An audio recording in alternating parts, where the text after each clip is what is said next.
Le doux ronronnement de la voiture de luxe s'arrêta, et Jean-Pierre Dubois laissa échapper un soupir de lassitude.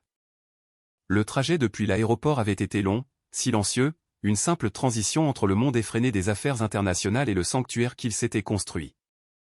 Ses yeux, marqués par de profondes rides creusées par des décennies de décisions impitoyables et de nuits trop courtes, contemplèrent l'imposante grande maison de campagne qui se dressait devant lui. C'était plus qu'une demeure, c'était une forteresse, un monument à sa réussite, érigé pierre par pierre pour le protéger du monde extérieur, et peut-être aussi de lui-même. Les lumières de l'entrée s'allumèrent automatiquement à l'approche du véhicule, baignant l'allée de pierre dans une lueur dorée et accueillante qui contrastait violemment avec la froideur qui habitait son cœur. Enfin à la maison, murmura-t-il pour lui-même, un souffle à peine audible dans l'habitacle cossu. Il ajusta machinalement sa cravate hors de prix et saisit sa mallette en cuir, un geste répété des milliers de fois. Le chauffeur, discret et efficace, avait déjà extrait les bagages du coffre, les déposant avec soin près de la voiture. Jean-Pierre hocha la tête en signe de remerciement, le congédiant d'un geste vague de la main. Le silence de la nuit n'était troublé que par l'écho de ses pas sur les marches de marbre. Ses pensées étaient encore ailleurs, perdues dans un labyrinthe de contrats, de clauses et de négociations du voyage qui venait de s'achever. C'est alors qu'il trébucha. Reprenant son équilibre d'une main crispée sur la rampe en fer forgé, Jean-Pierre baissa les yeux, prêt à maudire l'obstacle qui avait osé interrompre son chemin. Les mots moururent dans sa gorge. Là, recroquevillée sur le paillasson devant sa porte massive, se trouvait une petite fille. Son petit corps tremblait légèrement, malgré la douceur de l'air du soir. Une cascade de cheveux emmêlés couvrait en partie son visage, mais ne parvenait pas à dissimuler ses joues creuses ou la pâleur maladive de sa peau. Jean-Pierre se figea, ses doigts se resserrant involontairement sur la poignée de sa mallette. Son cœur se mit à battre la chamade, un mélange de choc et de confusion totale l'envahissant. Qu'est-ce qu'une enfant pouvait bien faire là? Et dans un tel état, qui plus est? Son regard balaya les alentours, cherchant le moindre signe de la présence d'un adulte, d'une voiture, de n'importe qui aurait pu la laisser là. La rue était déserte, silencieuse, seul le bourdonnement lointain de la circulation brisant le calme nocturne. Incertain, rongé par une angoisse inconnue, Jean-Pierre s'approcha. Devait-il appeler la police? Réveiller l'enfant? Son instinct, affûté par des années à éviter les complications, lui criait de ne pas s'impliquer, de simplement entrer chez lui et de laisser quelqu'un d'autre s'en occuper au matin. Mais quelque chose, une force invisible et puissante, l'arrêta. Lentement, il s'accroupit, les articulations de ses genoux protestant. Il tendit une main hésitante, s'arrêtant à quelques centimètres de la petite forme fragile. Et, appelait-il doucement, sa voix étonnamment rauque. « Est-ce que ça va ?» La fillette s'agita, ses paupières papillonnant avant de s'ouvrir lentement. Pendant un instant, elle parut désorientée, clignant des yeux rapidement pour s'adapter à la lumière. Puis, lorsqu'elle fixa son regard sur Jean-Pierre, son visage s'illumina d'un mélange déchirant d'espoir et de désespoir. « S'il vous plaît » murmura-t-elle, sa voix rauque et faible, un filet de son à peine perceptible. « S'il vous plaît, aidez-moi. » Jean-Pierre sentit une boule se former dans sa gorge. De près, l'état de l'enfant était encore plus alarmant. Ses vêtements, bien que propres, étaient usés jusqu'à la corde et beaucoup trop grands pour elle, flottant autour de sa silhouette frêle. Ses bras étaient d'une minceur choquante, les os de ses poignets saillant sous une peau presque translucide. « Comment t'appelles-tu » demanda Jean-Pierre, s'efforçant de garder une voix calme et rassurante, malgré le chaos qui régnait en lui. « Manon » répondit-elle en essayant de s'asseoir, son corps manquant de force. « Je cherche depuis si longtemps. » Jean-Pierre fronça les sourcils, la confusion s'intensifiant. « Tu cherches quoi, Manon ?» Les yeux de la fillette s'emplirent de larmes qui menaçaient de déborder. « Vous. » Maman a dit. Elle a promis que vous nous aideriez. Le monde sembla basculer autour de Jean-Pierre. Il se releva brusquement, faisant un pas en arrière, comme s'il avait été frappé. Manon le regarda avec une peur panique, comme si elle craignait qu'il ne l'abandonne.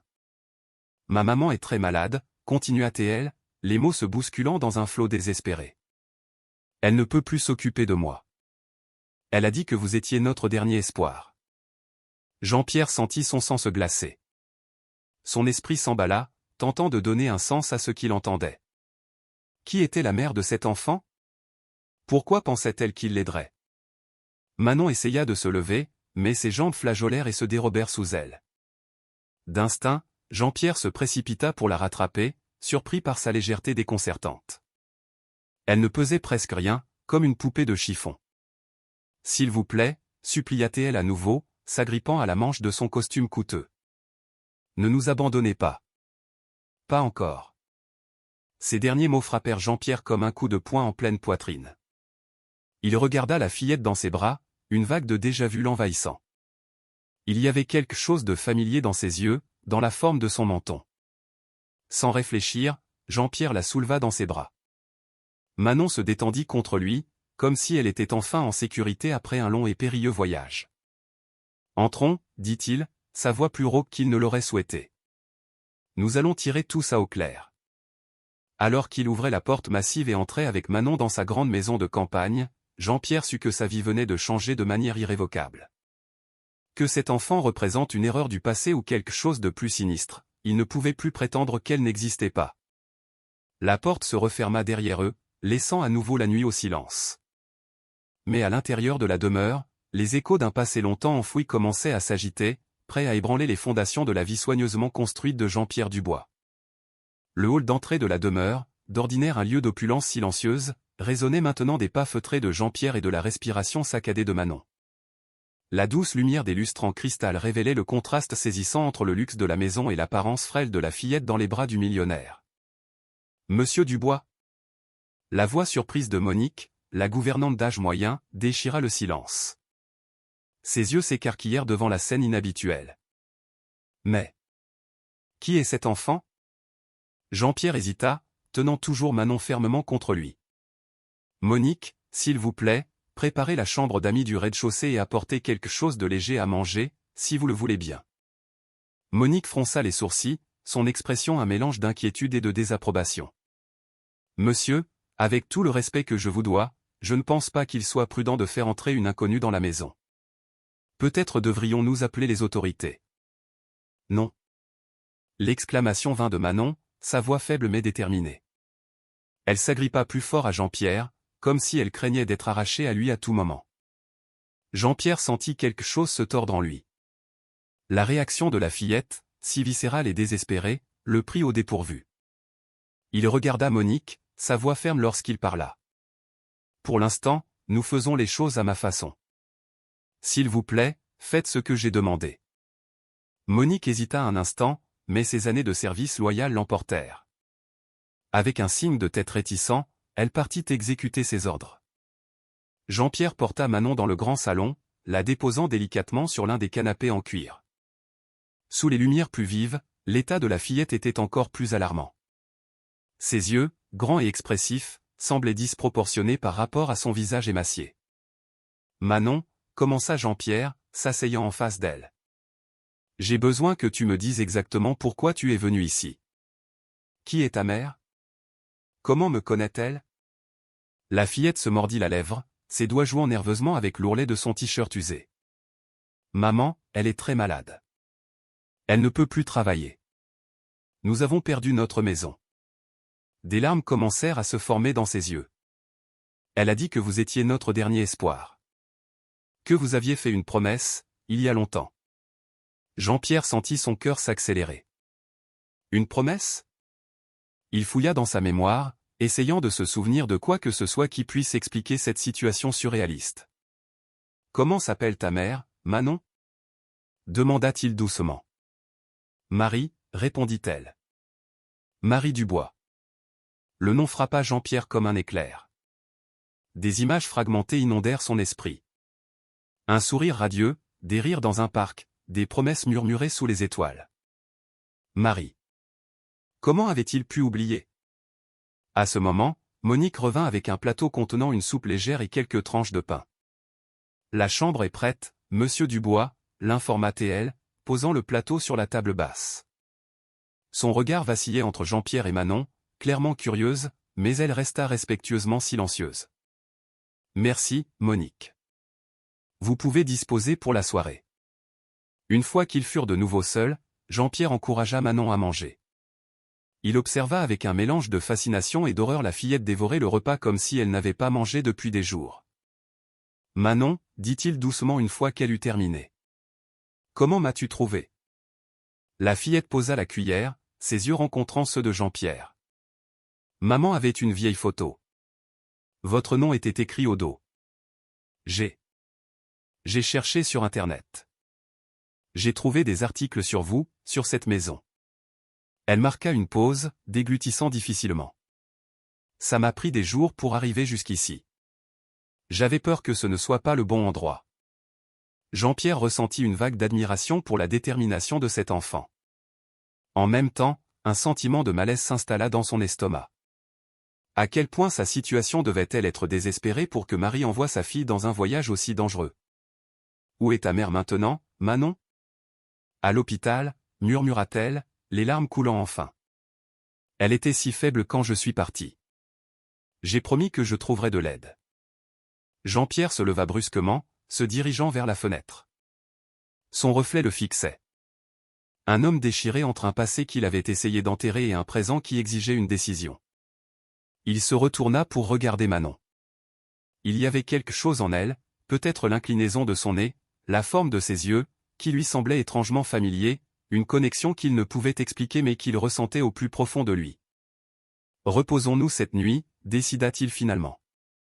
Demain, nous irons voir ta mère. Le soulagement sur le visage de Manon était palpable. Elle se leva, chancelant légèrement, et à la surprise de Jean-Pierre, elle le serra dans ses bras. Merci, murmura-t-elle contre sa poitrine. Maman avait raison sur vous. Jean-Pierre se raidit un instant, peu habitué à une telle démonstration d'affection.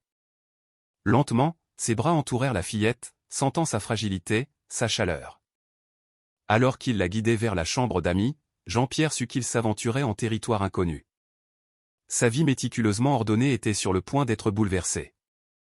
Mais en regardant Manon, en voyant la confiance et l'espoir dans ses yeux, il réalisa qu'il n'y avait pas de retour en arrière possible. Quelle que soit la vérité derrière l'histoire de Manon, quel que soit son lien avec Marie, Jean-Pierre savait qu'il ne pouvait pas tourner les talons. Pas encore. Allongé dans son propre lit cette nuit-là, le sommeil l'éluda. Ses pensées étaient inondées de souvenirs longtemps réprimés et de questions sans réponse. Mais une chose était certaine. Demain marquerait le début d'un voyage qui changerait sa vie pour toujours. Le soleil était à peine levé lorsque Jean-Pierre se réveilla, les événements de la veille encore frais dans son esprit. Il s'habilla rapidement, impatient de voir comment allait Manon. En s'approchant de la chambre d'amis, il entendit des bruits de détresse étouffés. Ouvrant doucement la porte, Jean-Pierre trouva Manon se débattant dans son lit, marmonnant des mots inintelligibles. Son visage était tordu par l'angoisse. « Non, s'il te plaît, maman, » gémit-elle, toujours piégée dans son cauchemar. Jean-Pierre s'approcha avec hésitation, ne sachant comment réconforter la fillette. Doucement, il posa une main sur son épaule. « Manon, tout va bien.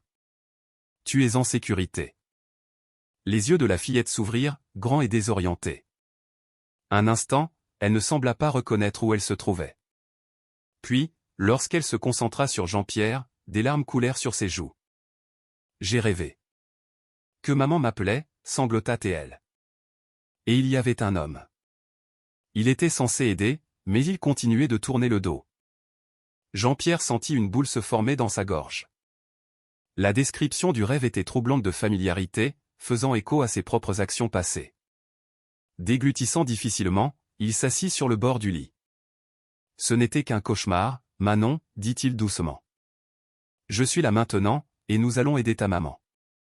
Je te le promets. » La fillette hocha la tête, essuyant ses larmes avec le dos de ses mains. Encore une fois, Jean-Pierre remarqua à quel point elle était frêle, ses joues creuses et les cernes sous ses yeux racontant une histoire de privation. « Prenons le petit déjeuner, » suggéra-t-il, essayant de garder une voix légère. « Ensuite, j'ai une amie qui est médecin. J'aimerais qu'elle t'examine, si ça te va. » Manon accepta tranquillement, suivant Jean-Pierre jusqu'à la cuisine. Pendant qu'elle mangeait avec empressement le petit déjeuner préparé par Monique, Jean-Pierre s'écarta pour passer un appel. « Valérie, c'est Jean-Pierre. J'ai besoin d'une grande faveur. » 1 heure plus tard, le docteur Valérie Dubois arriva à la grande maison de campagne. C'était une femme d'âge moyen avec des yeux vifs derrière des lunettes à monture fine. Son expression était un mélange d'inquiétude et de curiosité alors que Jean-Pierre la conduisait vers Manon. « Jean-Pierre, que se passe-t-il » demanda-t-elle à voix basse. « Tu m'appelles en urgence en demandant la discrétion, et maintenant je vois une enfant manifestement en besoin de soins médicaux dans ta maison. » Jean-Pierre soupira, passant une main dans ses cheveux grisonnants. « C'est une longue histoire, Valérie. S'il te plaît, examine-la d'abord. Je promets de tout expliquer après. » Valérie hocha la tête, des années d'amitié avec Jean-Pierre lui donnant assez de confiance pour ne pas poser plus de questions. Elle s'approcha de Manon avec un doux sourire. « Bonjour, Manon. Je suis le docteur Valérie. Jean-Pierre m'a demandé de vérifier si tu vas bien. C'est d'accord si je t'examine ?» Manon regarda Jean-Pierre, qui hocha la tête pour l'encourager, avant d'accepter. Valérie procéda à l'examen avec efficacité et gentillesse, posant occasionnellement des questions à la fillette. Après environ une demi-heure, Valérie demanda à parler à Jean-Pierre en privé. Dans le bureau, à l'abri des oreilles de Manon, l'expression du médecin était grave. « Jean-Pierre, cette fille est gravement dénutrie. Il y a des signes de négligence prolongée, bien que cela ne semble pas intentionnel. Elle a mentionné que sa mère est malade. » Jean-Pierre hocha la tête, sentant le poids de la situation. « Oui, apparemment sa mère est hospitalisée. » « Valérie, que peux-tu me dire d'autre » Valérie soupira, retirant ses lunettes pour les nettoyer. Outre la malnutrition, elle est épuisée, physiquement et émotionnellement. Elle a mentionné avoir marché pendant des jours pour arriver ici. C'est un miracle qu'elle y soit parvenue dans cet état. Jean-Pierre sentit une vague de culpabilité le submerger. Si seulement il avait su. S'il était resté en contact. « Que dois-je faire, Valérie » demanda-t-il, sa voix trahissant son incertitude. Valérie le regarda sérieusement. D'abord, elle a besoin d'une bonne nutrition et de repos. Mais Jean-Pierre, ce n'est que le début. Cet enfant a besoin de stabilité, de soins constants, et sa mère, où qu'elle soit, a probablement aussi besoin d'une aide urgente. Jean-Pierre hocha la tête, son esprit formulant déjà un plan. Merci, Valérie. Je sais que je t'en ai beaucoup demandé en te faisant venir ici comme ça. Valérie esquissa un doux sourire. Nous sommes amis depuis des décennies, Jean-Pierre. Promets-moi juste que tu prendras soin de cette fille. Et que tu me raconteras toute l'histoire bientôt. Après le départ de Valérie, Jean-Pierre trouva Manon dans le salon, regardant par la fenêtre avec une expression lointaine. Manon ? Appela-t-il doucement. Le docteur Valérie a dit que tu devais te reposer et bien manger, mais je pense aussi qu'il est temps pour nous de retrouver ta mère. Les yeux de la fillette s'illuminèrent d'espoir. Vraiment ? On peut aller la voir ? Jean-Pierre hocha la tête, s'asseyant à côté d'elle. Oui, mais d'abord, j'ai besoin que tu me dises tout ce que tu sais. Dans quel hôpital est-elle ? Quand l'as-tu vue pour la dernière fois ? Alors que Manon parlait, décrivant l'hôpital général où sa mère avait été admise et les derniers jours angoissants avant son départ, Jean-Pierre sentit un mélange d'émotions s'agiter en lui. Culpabilité pour le passé, inquiétude pour le présent, et une détermination croissante pour l'avenir. L'histoire de Manon, bien que fragmentée et racontée à travers les yeux d'une enfant, brossait un tableau de lutte et de désespoir. Marie avait apparemment tout essayé pour s'occuper de sa fille, même alors que sa propre santé se détériorait. Envoyer Manon à la recherche de Jean-Pierre semblait avoir été son dernier recours, un acte désespéré d'une mère qui ne voyait pas d'autre issue. Pendant que Manon parlait, Jean-Pierre sentit une connexion inexplicable se renforcer. Il y avait quelque chose dans la détermination et la résilience de la fillette face à tant d'adversité qui le touchait profondément. « Nous la trouverons, Manon, promit Jean-Pierre, sa voix résolue. Nous aiderons ta mère, et nous mettrons tout ça derrière nous. » La gratitude dans les yeux de la fillette était tangible, et Jean-Pierre sentit le poids de la responsabilité qu'il endossait. Il savait qu'il s'engageait en terrain inconnu, déterrant potentiellement un passé qu'il avait longtemps essayé d'oublier. Mais en regardant Manon, en voyant l'espoir et la confiance dans ses yeux, Jean-Pierre sut qu'il n'y avait pas de retour en arrière. Quelle que soit la vérité sur l'histoire de Marie, quel que soit son lien avec le passé, il était engagé. Maintenant, alors qu'il se préparait pour le voyage qui l'attendait, Jean-Pierre ne pouvait s'empêcher de se demander comment sa vie avait changé si radicalement en moins de 24 heures. D'un millionnaire solitaire à un homme en mission pour sauver une famille qu'il connaissait à peine, l'avenir était incertain. Mais une chose était claire. Rien ne serait plus jamais pareil. La voiture de luxe de Jean-Pierre glissait silencieusement à travers les rues de la ville, un contraste frappant avec les quartiers de plus en plus modestes qu'il traversait. À l'arrière, Manon pressait son visage contre la vitre, ses yeux avides absorbant chaque détail du paysage changeant. « C'est par ici », murmura-t-elle, désignant une rangée de bâtiments délabrés. Nous vivions dans un petit appartement au 3e étage. Jean-Pierre sentit une boule se former dans sa gorge. La pensée de Marie et Manon vivant dans de telles conditions le troublait profondément. Comment était la vie pour vous deux ici, Manon? La fillette détacha son regard de la fenêtre, ses yeux rencontrant ceux de Jean-Pierre dans le rétroviseur. C'était dur. Maman travaillait beaucoup, elle avait 2 emplois. Parfois, je ne la voyais pas pendant des jours. Jean-Pierre hocha la tête, l'encourageant à continuer. Tandis que Manon parlait, une image douloureuse se formait dans son esprit. Marie luttant pour garder un toit au-dessus de leur tête, sacrifiant tout pour sa fille. Manon, souvent seule, s'occupant d'elle-même pendant que sa mère travaillait sans relâche. Quand maman est tombée malade, continua Manon, sa voix tremblant légèrement. Tout est devenu encore plus difficile. Elle ne pouvait plus travailler. Nous avons perdu l'appartement. On a été à la rue pendant un moment. Jean-Pierre serra le volant si fort que ses jointures blanchirent. La culpabilité le consumait. Si seulement il avait su. Si seulement il avait fait les choses différemment. Tu as été très courageuse, Manon, dit-il doucement, luttant pour garder sa voix stable. Et ta mère aussi. Vous êtes toutes les deux incroyablement fortes. Un petit sourire apparut sur le visage de la fillette. Le premier que Jean-Pierre voyait depuis qu'il l'avait trouvée. Maman disait toujours que nous étions une équipe. Que tant que nous serions ensemble, nous pourrions tout surmonter. La voiture s'arrêta devant un hôpital général, un bâtiment gris et sinistre qui semblait à peine tenir debout. Jean-Pierre remarqua la file de gens à l'entrée, beaucoup semblant aussi désespérés que Manon l'avait été la veille. C'est ici, dit Manon, sa voix un mélange d'anxiété et d'espoir.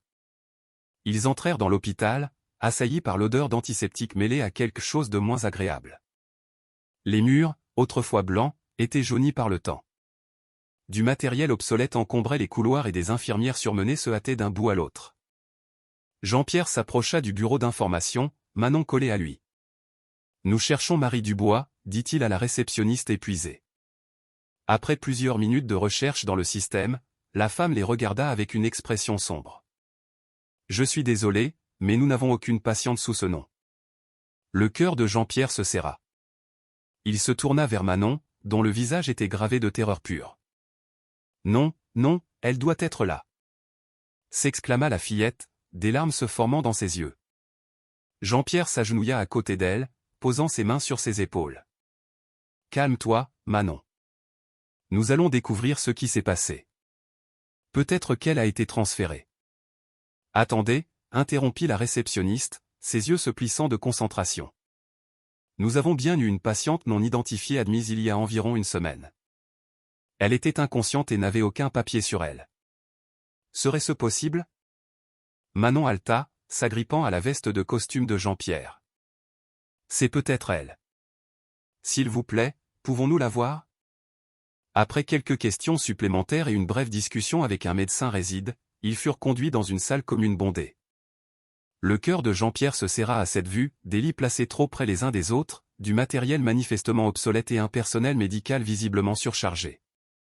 Et là, dans un lit au fond de la salle, se trouvait Marie. Jean-Pierre eut l'impression d'avoir reçu un coup de poing dans l'estomac. Même après toutes ces années, il la reconnut instantanément. Son visage était pâle et décharné, des tubes et des fils reliés à son corps fragile, mais c'était sans aucun doute elle. « Maman !» s'écria Manon en courant vers le lit. Elle prit la main de Marie, des larmes coulant librement sur son visage. Jean-Pierre resta un instant immobile, submergé par une tempête d'émotions. Culpabilité, choc, tristesse et une détermination féroce, tout se mélangeait. Le médecin réside s'approcha, son expression grave. Elle est dans un coma artificiel. Son état est stable mais critique. Malheureusement, nous n'avons pas les ressources nécessaires pour un traitement adéquat. » Ces mots tirèrent Jean-Pierre de sa torpeur. Il se tourna vers le médecin, sa voix portant l'autorité d'un homme qui avait dirigé une entreprise prospère pendant des années. « Je veux qu'elle soit transférée immédiatement à l'hôpital universitaire Saint-Louis. Je couvrirai tous les frais. » Le médecin cligna des yeux, surpris. « Monsieur, un transfert comme celui-ci nécessite. » « Faites en sorte que ça arrive, » l'interrompit Jean-Pierre, ne laissant aucune place à la discussion. Il sortit son téléphone, passant un appel rapide. « Valérie, j'ai encore besoin de ton aide. Je transfère une patiente à Saint-Louis. Je veux que tu suives le cas personnellement. » Dans les heures qui suivirent, Jean-Pierre orchestra une opération qui laissa le personnel de l'hôpital général stupéfait. Une ambulance ultramoderne arriva, accompagnée d'une équipe médicale spécialisée. Marie fut soigneusement préparée pour le transfert, Manon refusant de la quitter.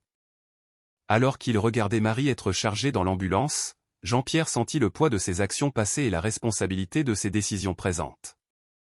Il regarda Manon, qui tenait fermement la main de sa mère, et fit une promesse silencieuse. « Je ne vous décevrai plus, » murmura-t-il pour lui-même. Le convoi se mit en route vers l'hôpital universitaire Saint-Louis, laissant derrière lui un Jean-Pierre transformé. Il savait que ce n'était que le début d'un voyage qui allait modifier sa vie à jamais. Les questions sur son passé avec Marie, un avenir incertain et les implications de ses actions planaient sur lui. Mais en regardant Manon, en voyant l'espoir renouvelé dans ses yeux, Jean-Pierre sut qu'il avait fait le bon choix. Quel que soit le défi à venir, il y ferait face, pour Marie, pour Manon, et pour la rédemption dont il ne savait pas qu'il avait besoin. L'hôpital universitaire Saint-Louis était un monde à part de l'établissement public qu'il venait de quitter. Des couloirs larges et bien éclairés, des équipements de pointe et un personnel médical attentif créaient une atmosphère d'efficacité et d'espoir. Jean-Pierre et Manon suivaient de près le brancard transportant Marie, leurs pas résonnant sur les sols immaculés. Le docteur Valérie Dubois les accueillit à l'entrée de l'unité de soins intensifs, son visage reflétant une préoccupation professionnelle et une curiosité personnelle. Jean-Pierre le salua-t-elle d'un bref signe de tête avant de se tourner vers la patiente. « Nous l'emmenons pour des examens immédiatement. Veuillez attendre dans la salle d'attente. Je promets de vous tenir au courant dès que possible. » Manon était réticente à lâcher la main de sa mère, ses grands yeux suppliant Jean-Pierre.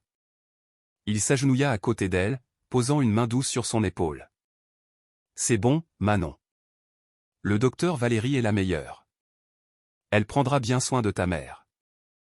Laissons-les travailler maintenant, d'accord ?» Avec un dernier regard vers Marie, Manon hocha la tête, permettant à Jean-Pierre de la guider vers la salle d'attente. Les heures suivantes furent un mélange torturant de silence et d'anxiété. Jean-Pierre observait Manon, qui alternait entre une contemplation silencieuse et des accès de questions anxieuses sur l'état de sa mère. Finalement, après ce qui sembla une éternité, Valérie réapparut. Son visage était sérieux mais pas sombre. « Elle est stable », commença Valérie, s'asseyant en face d'eux. Le coma a été induit pour permettre à son corps de se remettre d'une grave infection aggravée par la malnutrition et l'épuisement. Nous traitons l'infection de manière agressive et lui fournissons une nutrition adéquate. Avec les bons soins, nous espérons la sortir du coma dans quelques jours. Jean-Pierre laissa échapper un souffle qu'il n'avait pas réalisé qu'il retenait. À côté de lui, Manon sanglota de soulagement. « On peut la voir ?» demanda la fillette, sa voix petite mais pleine d'espoir. Valérie hocha la tête avec un doux sourire. « Oui, mais seulement pour quelques minutes. Elle a besoin d'un repos absolu. » Ils suivirent Valérie jusqu'à la chambre de Marie. Le contraste avec l'hôpital précédent était saisissant. Ici, Marie avait une chambre privée, entourée d'équipements modernes surveillant silencieusement ses signes vitaux. Manon courut directement au chevet, tenant soigneusement la main de sa mère. Jean-Pierre, quant à lui, resta figé à la porte. Voir Marie dans un état si vulnérable et fragile fit remonter un flot de souvenirs qu'il avait longtemps enfouis. Son visage, bien que plus mince et marqué par le temps, portait encore les traces de la jeune femme qu'il avait autrefois aimée. « Jean-Pierre » La voix de Valérie le tira de ses pensées. « Est-ce que ça va ?» Il hocha la tête machinalement, incapable de mettre en mots le tumulte qu'il ressentait. Valérie lui lança un regard pénétrant avant de se tourner vers Manon, expliquant doucement les tubes et les machines. Les minutes passèrent, et bientôt il fut temps de laisser Marie se reposer. Alors qu'il se préparait à partir, quelque chose d'inattendu se produisit. Les yeux de Marie s'ouvrirent lentement. La pièce devint silencieuse un instant, seulement rompue par le bip constant des moniteurs. Manon fut la première à réagir. « Maman !» s'écria-t-elle, des larmes de joie coulant sur son visage. Marie cligna des yeux, confuse, ses yeux non focalisés parcourant la pièce jusqu'à ce qu'ils se posent sur sa fille. Un faible sourire apparut sur ses lèvres, et elle serra faiblement la main de Manon. Puis son regard se déplaça, trouvant Jean-Pierre. La reconnaissance fut instantanée et choquante. Les yeux de Marie s'écarquillèrent, un mélange de surprise, de confusion, de soulagement et de quelque chose de plus profond, de plus complexe. Jean-Pierre. Sa voix n'était qu'un murmure rauque, mais elle portait le poids d'années d'histoire non dites. Jean-Pierre fit un pas en avant, sentant comme si le sol se dérobait sous ses pieds. « Marie » répondit-il, sa propre voix tremblante. Le moment de reconnaissance mutuelle fut électrique. Des années de séparation, de secrets et de regrets semblaient se condenser en cet unique instant. Marie essaya de s'asseoir, mais Valérie intervint doucement. « S'il vous plaît, Madame Dubois, vous devez rester allongée. Votre corps est encore en convalescence. » Marie hocha faiblement la tête, mais ses yeux restèrent fixés sur Jean-Pierre. « Tu as trouvé Manon » dit-elle, sa voix chargée d'émotion. Jean-Pierre déglutit difficilement, sentant le poids du regard de Marie. « Oui » répondit-il doucement. « C'est elle qui m'a trouvé, en fait. » Manon regarda entre sa mère et Jean-Pierre, ses grands yeux débordant de questions non posées. « Maman, tu connais Monsieur Dubois ?» Marie ferma les yeux un instant, comme pour rassembler ses forces.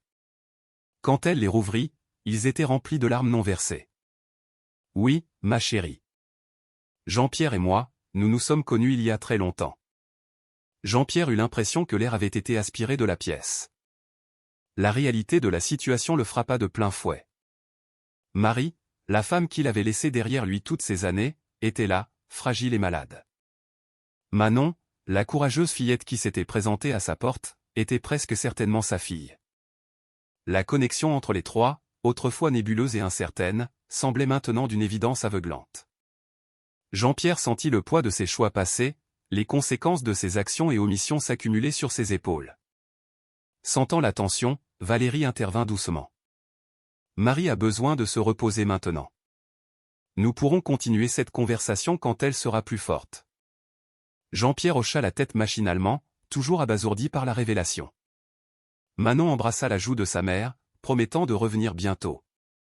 Alors qu'ils se tournaient pour partir, la voix faible de Marie les arrêta.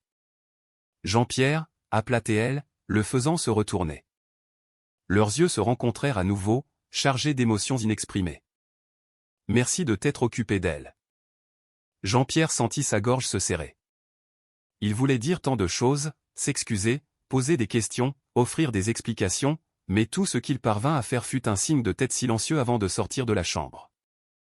Dans le couloir, Jean-Pierre s'appuya contre le mur, sentant le poids de 2 décennies de secrets et de regrets. Manon le regarda avec un mélange de confusion et d'anticipation. « Monsieur Dubois » commença-t-elle avec hésitation. « Comment connaissez-vous ma maman » Jean-Pierre regarda la fillette, sa fille, réalisait-il maintenant avec une clarté cristalline, et sentit un flot d'émotions le submerger. Amour, culpabilité, peur et une détermination féroce. « C'est une longue histoire, Manon » répondit-il doucement, une que je pense qu'il est temps de raconter. Guidant Manon vers la salle d'attente, Jean-Pierre sut que sa vie avait changé de manière irrévocable.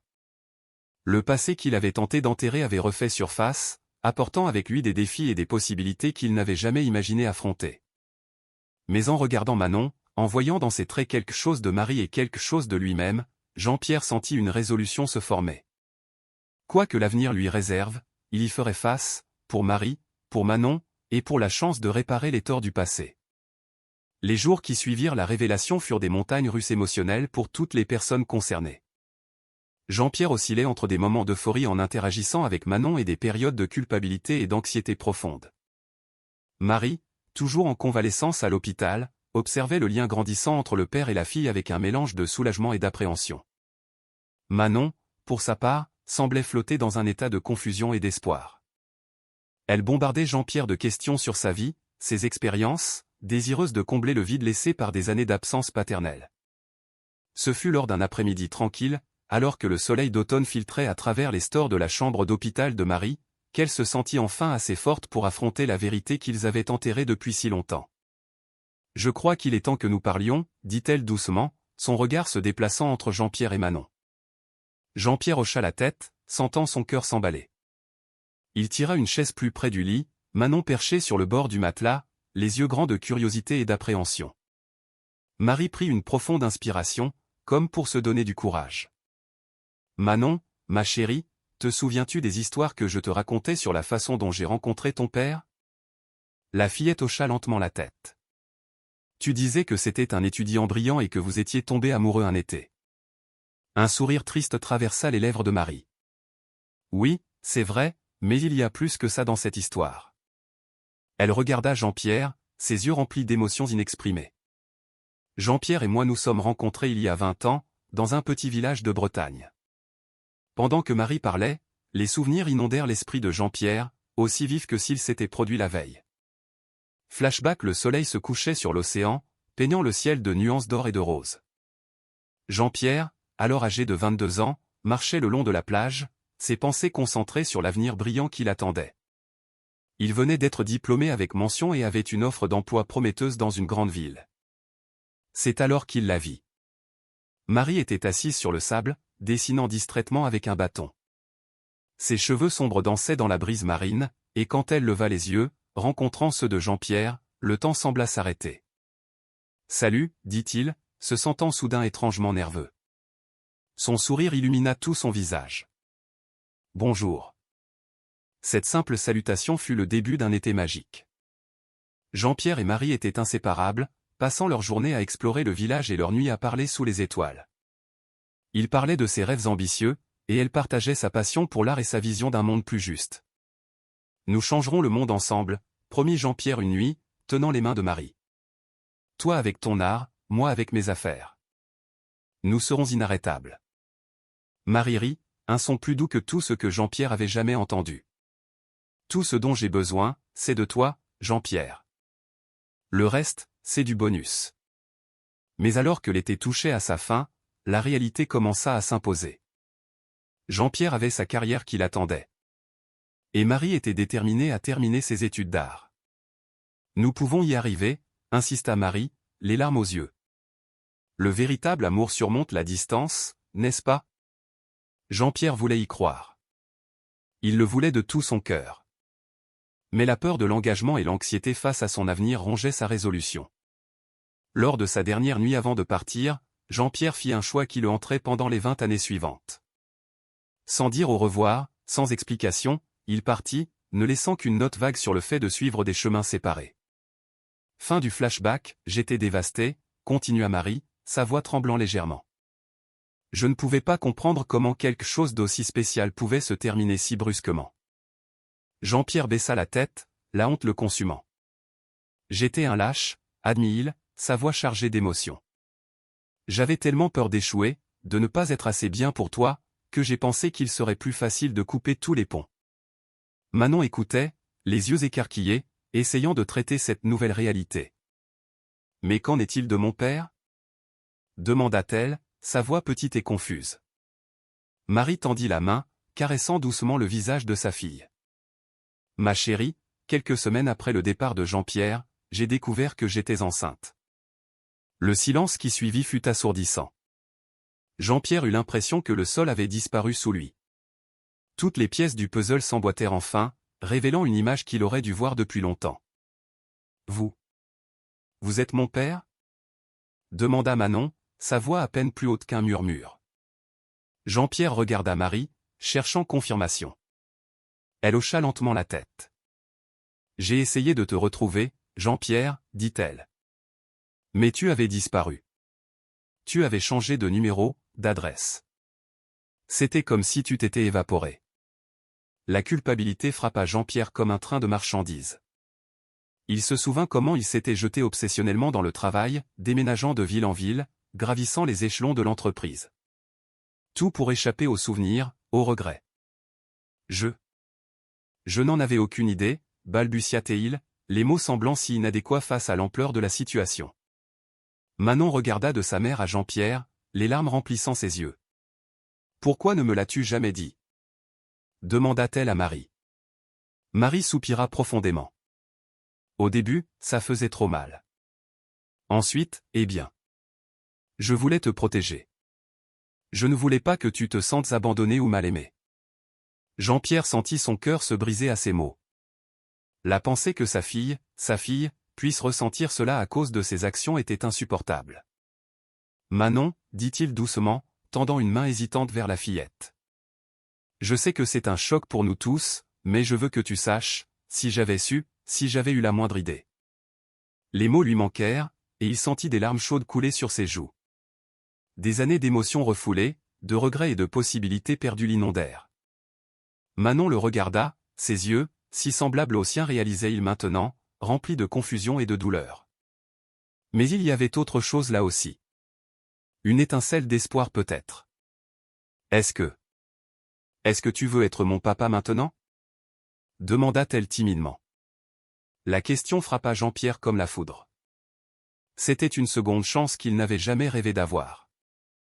Une opportunité de corriger la plus grande erreur de sa vie. Plus que tout au monde, répondit-il, la voix étranglée par l'émotion. Marie observait la scène, les larmes aux yeux, un mélange complexe d'émotions traversant son visage. Il y avait de la douleur, mais aussi du soulagement, comme si un poids qu'elle portait depuis 2 décennies était enfin partagé. Nous avons beaucoup de choses à nous dire, dit-elle doucement. Beaucoup de choses à régler. Mais peut-être que nous pouvons recommencer.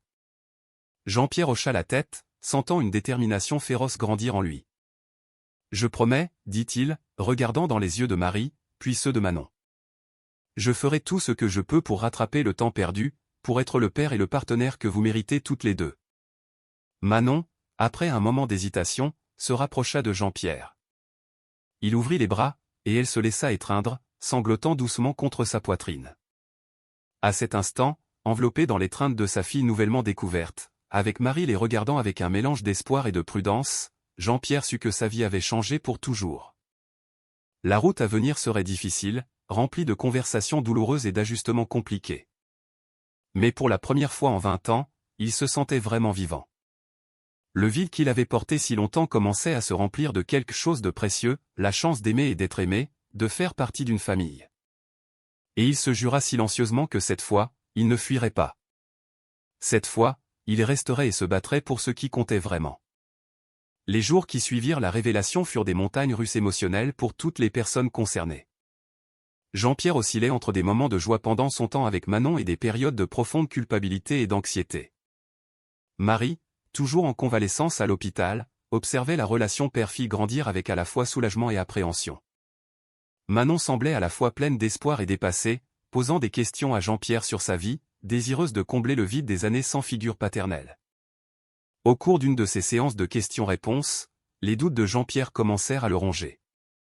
Assis près du lit d'hôpital de Marie avec Manon entre eux, il ne pouvait s'empêcher de remarquer la ressemblance physique entre la mère et la fille. Mais qu'en était-il de lui ? Y avait-il des traits de lui en elle ? L'incertitude le consumait. Et s'il y avait une erreur ? Et si, pour une raison quelconque, il n'était pas vraiment le père de Manon ?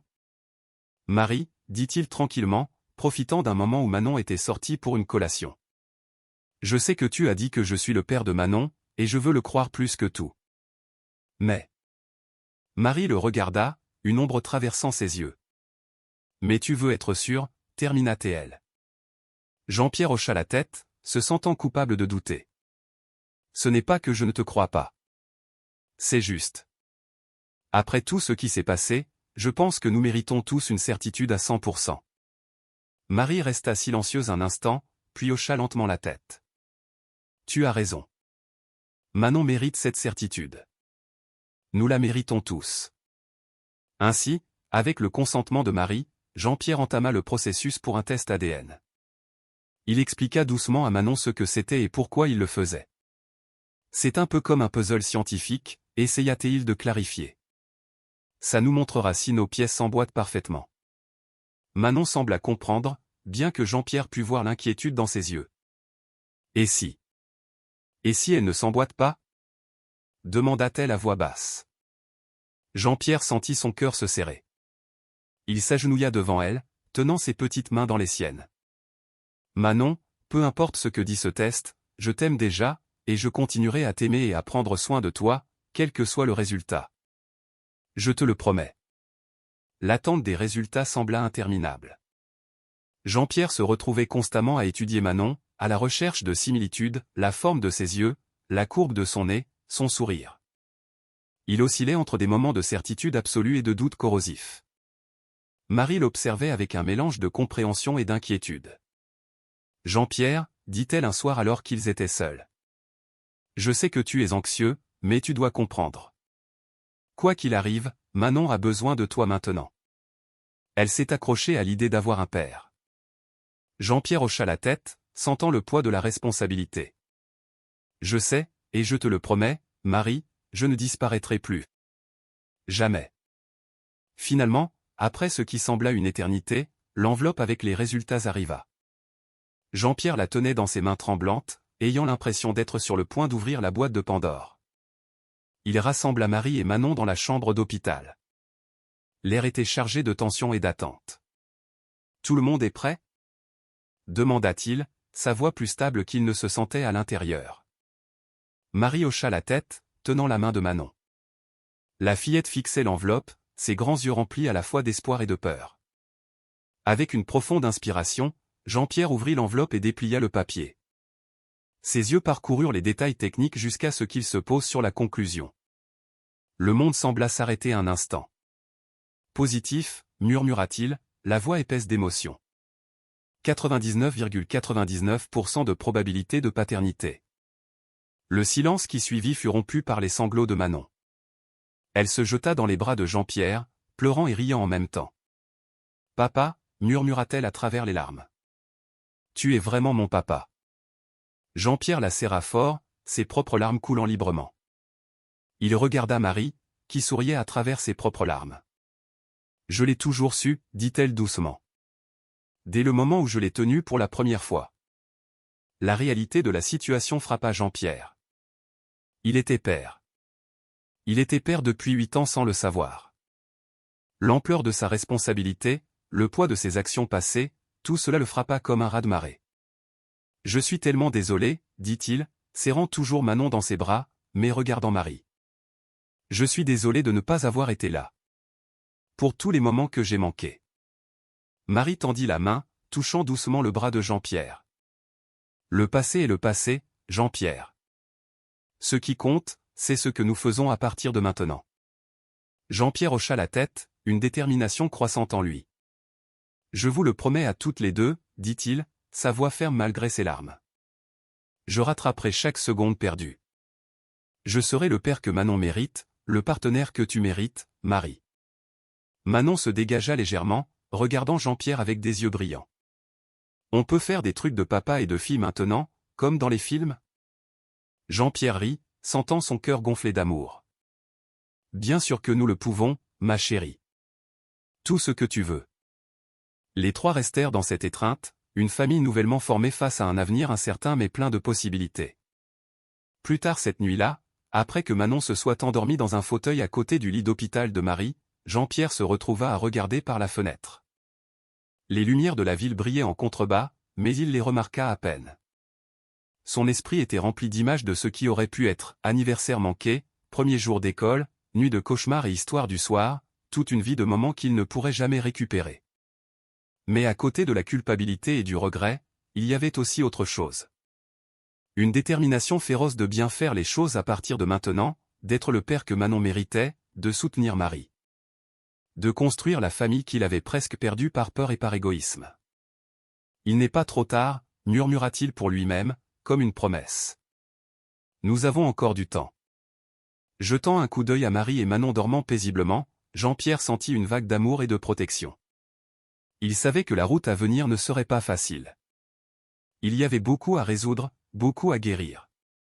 Mais pour la première fois depuis des années, Jean-Pierre Dubois se sentait complet. Il avait un but plus grand que les contrats et les profits. Il avait une famille, et il se jura silencieusement que cette fois, il ferait tout bien. Pour Marie, pour Manon, et pour la seconde chance qu'il n'aurait jamais imaginé mériter. Le soleil du matin filtrait à travers les rideaux de la chambre d'hôpital, jetant une douce lueur sur les trois occupants. Jean-Pierre, Marie et Manon étaient assis en un demi-cercle lâche, l'air lourd de l'attente de la conversation à venir. Il était temps d'affronter le présent et de discuter de l'avenir. Jean-Pierre s'éclaircit la gorge, brisant le silence. Je pense que nous avons beaucoup de choses à nous dire, commença-t-il, son regard se déplaçant entre Marie et Manon. Marie hocha la tête, s'ajustant sur le lit d'hôpital. Oui, nous en avons. Manon, ma chérie, y a-t-il quelque chose que tu aimerais demander? À l'un de nous ou à ton père? Manon se mordit la lèvre, ses grands yeux remplis d'émotion. Pourquoi vous êtes-vous séparés?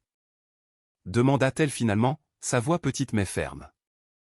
Jean-Pierre et Marie échangèrent un regard chargé d'histoires non dites. Ce fut Jean-Pierre qui répondit, sa voix rauque d'émotion. C'était de ma faute, Manon. J'étais jeune et stupide, avec de grands rêves et beaucoup de peur. Je pensais que je devais choisir entre ma carrière et l'amour. J'ai fait le mauvais choix. Marie tendit la main, touchant doucement le bras de Jean-Pierre. Nous étions tous les deux jeunes, Jean-Pierre. J'aurais pu me battre plus fort. J'aurais pu te chercher quand j'ai découvert la grossesse. Manon absorba cette information, des larmes se formant dans ses yeux. Est-ce que vous le regrettez? Je le regrette chaque jour, répondit immédiatement Jean-Pierre. Je regrette de ne pas avoir été là pour voir tes premiers pas, entendre tes premiers mots. Je regrette d'avoir manqué 8 précieuses années de ta vie. Marie offrit un sourire triste. Je regrette de ne pas avoir été plus courageuse, de ne pas avoir insisté pour te retrouver, Jean-Pierre. Mais jamais, pas une seule seconde, je n'ai regretté de t'avoir, Manon. Tu es la meilleure chose qui me soit jamais arrivée. Manon sourit à travers ses larmes, serrant sa mère dans ses bras et tendant la main vers Jean-Pierre, qui la serra fort. Qu'est-ce qui se passe maintenant? Demanda la fillette. Où allons-nous à partir d'ici? Jean-Pierre prit une profonde inspiration. Maintenant, nous regardons vers l'avenir. Nous commençons à construire notre famille ensemble. Mais d'abord, il se tourna vers Marie, nous devons parler de ta santé, Marie. Marie hocha la tête, son expression devenant sérieuse. Les médecins disent que le traitement se passe bien, mais il y a encore un long chemin à parcourir. Quel est ton diagnostic exactement? Demanda Jean-Pierre, se penchant en avant. Lymphome de Hodgkin, répondit Marie. Un stade avancé, mais traitable. Le problème est que le traitement est long et coûteux. Jean-Pierre sentit une vague de détermination l'inonder. L'argent n'est pas un problème. Je m'assurerai que tu aies les meilleurs soins possibles, Marie. Que ce soit ici ou n'importe où dans le monde. Marie parut incertaine. Jean-Pierre, j'apprécie, mais je ne peux pas accepter. S'il te plaît, l'interrompit doucement Jean-Pierre. Laisse-moi faire ça pour toi, pour Manon, pour toutes les années que j'ai manquées. C'est le moins que je puisse faire. Manon regarda entre ses parents, l'espoir remplissant ses yeux. Ça veut dire que maman va guérir? Marie sourit, caressant les cheveux de sa fille. Les médecins sont optimistes, ma chérie. Avec un traitement approprié, mes chances sont bonnes. Jean-Pierre hocha la tête, son esprit planifiant déjà les prochaines étapes. Je parlerai aux meilleurs spécialistes, je m'assurerai que nous ayons toutes les options. Et en attendant, il hésita, regardant Manon, je pense que nous devons discuter des arrangements de vie. Les yeux de Manon s'écarquillèrent. On pourrait tous vivre ensemble? Jean-Pierre et Marie échangèrent un regard. Marie répondit doucement. Ma chérie, ce n'est pas si simple. Ton père et moi, eh bien, nous avons besoin de temps pour réapprendre à nous connaître. Mais nous trouverons certainement une solution qui nous garde tous proches. Jean-Pierre était d'accord. Que diriez-vous de vivre dans des endroits séparés, mais proches? De cette façon, Manon peut être avec chacun de nous différents jours, et nous sommes tous à proximité pour soutenir le traitement de Marie. Manon sembla réfléchir un instant avant de hocher la tête. D'accord, je suppose que ça peut marcher. Mais vous devez tous les deux promettre que vous ne vous séparerez plus. La question frappa Jean-Pierre et Marie comme un coup de poing. Jean-Pierre s'agenouilla près du lit, se mettant au niveau des yeux de Manon. Manon, je te promets que je ne disparaîtrai plus jamais de ta vie ou de celle de ta mère. Je ne peux pas promettre que ta mère et moi serons ensemble romantiquement. Nous avons beaucoup d'histoires et de temps perdus entre nous. Mais je promets que nous serons toujours une famille, d'une manière ou d'une autre. Marie hocha la tête, ses yeux brillants de larmes non versées. Ton père a raison, ma chérie. Quoi qu'il arrive entre nous, tu seras toujours notre priorité numéro 1. Manon sembla accepter cela, se détendant visiblement. D'accord. Mais vous devez promettre que vous essaierez au moins d'être amis. Jean-Pierre et Marie rirent doucement, la tension dans la pièce se relâchant un peu. Nous le promettons, dirent-ils à l'unisson. La conversation se poursuivit, abordant des détails pratiques, l'école de Manon, le transfert de Marie dans un centre de traitement spécialisé, les arrangements de logement temporaire. C'était un processus délicat, plein d'émotions contradictoires et d'ajustements difficiles. Jean-Pierre se retrouva émerveillé par la résilience de Manon et sa capacité à s'adapter à des changements aussi drastiques. Et Marie, elle ne cessait de le surprendre par sa force et sa grâce face à de tels défis. Au fil de la journée, Jean-Pierre ressentit un tourbillon d'émotions. Il y avait de la culpabilité pour le passé et ce que Marie et Manon avaient enduré, mais il y avait aussi de l'espoir. L'espoir d'un avenir ensemble, d'une chance de réparer ses torts passés. Quand il fut enfin temps de partir, Jean-Pierre se sentit réticent à quitter la chambre d'hôpital de Marie. Manon le serra fort dans ses bras, et il sentit son cœur bondir d'amour. « Je reviendrai demain, promis, » dit-il en embrassant le haut de la tête de sa fille. Se tournant vers Marie, il hésita un instant avant de se pencher et de l'embrasser doucement sur la joue. « Merci, » murmura-t-il. « D'être si forte, d'élever notre fille si merveilleusement. Je promets de faire tout ce que je peux pour vous aider toutes les deux à partir de maintenant. » Marie sourit, ses yeux reflétant un mélange d'émotions.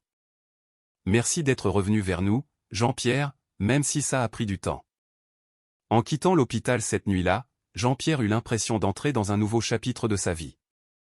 Le chemin à parcourir serait difficile, rempli d'obstacles et de moments difficiles.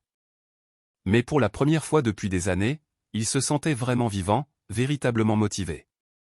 Il avait une famille dont il devait s'occuper, des erreurs à corriger et un avenir à construire. Et Jean-Pierre Dubois était déterminé à bien faire les choses cette fois. Le soleil était à peine levé lorsque Jean-Pierre fut réveillé par la sonnerie insistante de son téléphone. Encore groggy, il répondit, pour être assailli par la voix frénétique de son attaché de presse. « Monsieur Dubois, nous avons un problème. » L'histoire a fuité. En quelques heures, la vie privée de Jean-Pierre devint une nouvelle nationale. Un magnate découvre sa fille perdue, la romance secrète de l'homme d'affaires Jean-Pierre Dubois révélée, criaient les titres de tous les kiosques et sites web. Entouré d'une foule de journalistes à l'entrée de l'hôpital, Jean-Pierre lutta pour garder son calme. « S'il vous plaît, respectez notre vie privée en ce moment délicat, » répétait-il en essayant de se frayer un chemin. À l'intérieur de la chambre de Marie, l'atmosphère était tendue. Manon regardait avec anxiété par la fenêtre la frénésie extérieure. « Pourquoi y a-t-il tant de gens ici, papa ?» demanda-t-elle, la voix tremblante. Jean-Pierre soupira, tirant les rideaux. « Certaines personnes pensent que notre histoire est intéressante, ma chérie. Mais ne t'inquiète pas, je vais te protéger. » Marie observait la scène, l'inquiétude et la culpabilité dans son expression. « Jean-Pierre, je suis désolé. Je n'aurais jamais imaginé que cela causerait tant de remous. » Il se tourna vers elle, offrant un sourire fatigué. « Ce n'est pas ta faute, Marie. Nous allons surmonter ça ensemble. » Dans les jours qui suivirent, Jean-Pierre jongla avec des interviews soigneusement gérées, des négociations avec le conseil d'administration de son entreprise et, surtout, du temps avec sa nouvelle famille. Chaque moment libre était consacré à Manon et Marie. Un après-midi, alors que Jean-Pierre était au téléphone pour discuter de stratégie de relations publiques, Manon l'interrompit doucement. « Papa, » dit-elle en tirant sur sa manche. « Maman est triste. Je crois qu'elle a besoin de toi maintenant. » Jean-Pierre regarda sa fille, surpris par sa perspicacité. Il mit rapidement fin à l'appel et suivit Manon jusqu'à la chambre de Marie. Marie était assise sur le lit, des larmes silencieuses coulant sur ses joues. « Désolée, » murmura-t-elle en les voyant. « Je suppose que le stress a fini par m'atteindre. » Jean-Pierre s'assit à côté d'elle, hésitant d'abord, avant de lui prendre la main. « Et, nous sommes dans le même bateau, tu te souviens? Tu n'as pas à être forte tout le temps. » Manon grimpa sur le lit, serrant ses deux parents dans ses bras. « Nous sommes une famille maintenant, déclara-t-elle avec la sagesse simple d'une enfant. Les familles s'entraident. À cet instant, quelque chose changea. La tension entre Jean-Pierre et Marie commença à s'apaiser, remplacée par une compréhension mutuelle et un objectif commun, prendre soin de Manon. Au cours des semaines suivantes, Jean-Pierre commença à réorganiser complètement sa vie. Il délégua davantage de responsabilités au travail, refusa les voyages d'affaires et fit de l'hôpital sa deuxième maison. Un jour, alors qu'il aidait Manon à faire ses devoirs dans la chambre de Marie, Jean-Pierre réalisa qu'il souriait sincèrement pour la première fois depuis des années. Le travail, autrefois sa seule préoccupation, semblait maintenant secondaire par rapport à ses moments avec sa fille et Marie. « Tu sais, dit-il en regardant Marie, je crois que je comprends enfin ce que tu voulais dire cet été-là sur ce qui compte vraiment dans la vie. » Marie sourit, ses yeux brillants d'un mélange de surprise et d'affection. « Mieux vaut tard que jamais, Jean-Pierre Dubois. » Manon regarda entre ses parents, un sourire malicieux sur le visage. « Vous êtes encore en train de faire les idiots, déclara-t-elle, les faisant tous rire. Pourtant, tous les moments n'étaient pas joyeux. L'ajustement à leur nouvelle dynamique familiale apportait son lot de défis. Jean-Pierre, habitué à avoir un contrôle total sur sa vie, devait maintenant apprendre la coparentalité et comment gérer les besoins émotionnels d'une enfant. Un soir, après un désaccord frustrant avec Marie sur l'éducation de Manon, Jean-Pierre se retira à la cafétéria de l'hôpital. À sa surprise, Manon le suivit. « Papa » dit-elle en s'asseyant à côté de lui. « Est-ce que maman et toi vous êtes encore disputés ?» Jean-Pierre soupira. « Pas exactement, ma chérie. Parfois, les adultes ne sont pas d'accord sur les choses. » Manon hocha la tête sagement. « Comme quand ma meilleure amie et moi nous disputons pour savoir quelle est la meilleure couleur. Le violet est évidemment le meilleur, mais elle insiste pour dire que c'est le bleu. » Jean-Pierre ne put s'empêcher de rire. « Quelque chose comme ça, oui. » « Eh bien, continua Manon, quand ça arrive, notre maîtresse nous fait asseoir et parler. Peut-être que maman et toi devriez essayer. » Jean-Pierre regarda sa fille, s'émerveillant de sa simple sagesse. « Tu sais quoi? Je crois que tu as tout à fait raison. » Suivant les conseils de Manon, Jean-Pierre et Marie commencèrent à avoir des conversations régulières, discutant ouvertement de leurs peurs, de leurs attentes et de leurs espoirs pour l'avenir.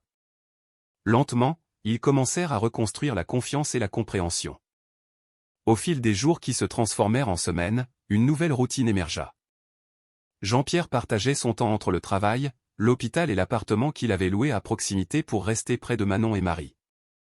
Les matinées étaient consacrées à emmener Manon à l'école, les après-midi à visiter l'hôpital et à aider aux devoirs, et les nuits à des conversations honnêtes avec Marie une fois que Manon s'était endormie. Un jour, alors qu'il regardait Manon faire une sieste paisiblement sur le canapé de la chambre d'hôpital, Jean-Pierre se tourna vers Marie. « Merci, dit-il doucement. » Marie pencha la tête, curieuse. « Pourquoi ? » ?»« Pour ne pas avoir abandonné. Pour avoir élevé notre fille si merveilleusement. Pour m'avoir donné une seconde chance. » Marie sourit, des larmes non versées brillant dans ses yeux. « Merci d'être revenu, Jean-Pierre. D'être là maintenant. » À cet instant, en regardant Marie et sa fille endormies, Jean-Pierre ressentit une paix qu'il n'avait jamais connue auparavant. Les défis étaient encore nombreux, la santé de Marie, l'adaptation de Manon, les ajustements dans sa propre vie. Mais pour la première fois, il ne se sentait pas seul pour y faire face. Ils étaient une famille maintenant. Imparfaite, en devenir, mais une famille. Et ensemble, Jean-Pierre savait qu'ils pourraient affronter tout ce que l'avenir leur réservait. Le bureau du docteur Valérie Dubois était imprégné d'un silence tendu. Jean-Pierre et Marie étaient assis côte à côte, leurs mains inconsciemment entrelacées alors que le médecin expliquait les résultats des derniers tests de Marie. « Le traitement conventionnel n'a pas l'effet que nous espérions, dit Valérie, son ton professionnel cachant l'inquiétude dans ses yeux. Mais il y a une option que nous pouvons envisager. » Jean-Pierre se pencha en avant, la voix tendue. « Quelle option ? » Valérie ouvrit un dossier sur son bureau. « Il existe un traitement expérimental qui a montré des résultats prometteurs dans des cas comme celui de Marie. C'est une combinaison d'immunothérapie avancée et d'un nouveau médicament ciblé. Marie serra la main de Jean-Pierre. Mais demanda-t-elle, sentant qu'il y avait plus. Valérie soupira. Mais c'est extrêmement coûteux et non couvert par les assurances pour l'instant. De plus, comme c'est expérimental, il y a des risques importants. Jean-Pierre sentit son cœur battre la chamade. Combien? Le traitement complet coûterait environ 2 millions d'euros, répondit Valérie, observant attentivement leur réaction. Marie halta, lâchant la main de Jean-Pierre. C'est impossible. Nous ne pouvons même pas y penser. Jean-Pierre faisait déjà des calculs mentaux. Son entreprise se portait bien. Il avait des investissements solides. 2 millions, c'était significatif, mais pas impossible. Nous pouvons le faire, dit-il fermement. Je peux le payer. Marie le fixa, les yeux écarquillés. Jean-Pierre, non. C'est trop. Tu as déjà fait tellement. Marie, l'interrompit doucement Jean-Pierre, lui prenant les mains. L'argent, ce n'est que de l'argent. Ta vie, ton avenir avec Manon. C'est ça qui compte vraiment. S'il te plaît, laisse-moi faire ça. Valérie les regardait interagir avec un mélange d'admiration et d'inquiétude. Réfléchissez-y attentivement, conseilla-t-elle. Ce traitement est rigoureux et non garanti, mais c'est notre meilleure chance en ce moment. Marie ferma les yeux, des larmes silencieuses glissant sur son visage. J'ai peur, admit-elle dans un murmure. Jean-Pierre la serra contre lui. Je sais, moi aussi. Mais nous sommes ensemble là-dedans, tu te souviens? Toi, moi et Manon. Nous nous battrons ensemble. Après un long moment, Marie hocha la tête. D'accord, dit-elle, sa voix tremblante mais déterminée. Essayons. Les jours suivants furent un tourbillon de préparatifs. Jean-Pierre se plongea dans les détails financiers, organisant des transferts de fonds et ajustant ses investissements. Marie subit une série d'examens préparatoires, chacun plus épuisant que le précédent. Manon, sentant la tension, fit de son mieux pour aider. Elle fabriqua des cartes de bon rétablissement élaborées pour sa mère et surprit Jean-Pierre avec des câlins soudains chaque fois qu'il semblait particulièrement stressé. La veille du traitement, la famille se réunit dans la chambre d'hôpital de Marie. Manon avait insisté pour une soirée pyjama improvisée, apportant des couvertures et des oreillers de la maison. Pour qu'on puisse tous rester ensemble, expliqua-t-elle en se blottissant entre ses parents sur le lit d'hôpital agrandi. Jean-Pierre sourit, passant un bras autour de sa fille et de Marie. Excellente idée, princesse. Marie, bien que visiblement nerveuse, sourit à la vue de sa petite famille réunie. Merci, dit-elle doucement. D'être là, pour tout. Toujours, répondit Jean-Pierre, la voix pleine d'émotion. Manon regarda entre ses parents, ses grands yeux sérieux. Maman, tu vas guérir, n'est-ce pas? Tu dois le promettre. Marie sentit son cœur se serrer. Oh, ma chérie, commença-t-elle, cherchant ses mots. Jean-Pierre intervint doucement. Manon, tu te souviens quand on a parlé du fait que les médecins ne peuvent pas toujours promettre les choses avec certitude? Manon hocha lentement la tête. Eh bien, c'est une de ces fois, continua Jean-Pierre. Mais ce que nous pouvons promettre, c'est que nous ferons tout notre possible pour aider maman à guérir et que, quoi qu'il arrive, nous serons ensemble. Marie sourit avec gratitude à Jean-Pierre avant de se tourner vers sa fille. Ton père a raison, ma chérie. Je ne peux pas promettre avec certitude que je vais guérir. Mais je te promets que je me battrai de toutes mes forces. Pour toi. Pour nous. Manon sembla réfléchir un instant, puis hocha la tête solennellement. D'accord. Mais j'aiderai aussi. Je serai la meilleure aide-soignante que tu aies jamais vue.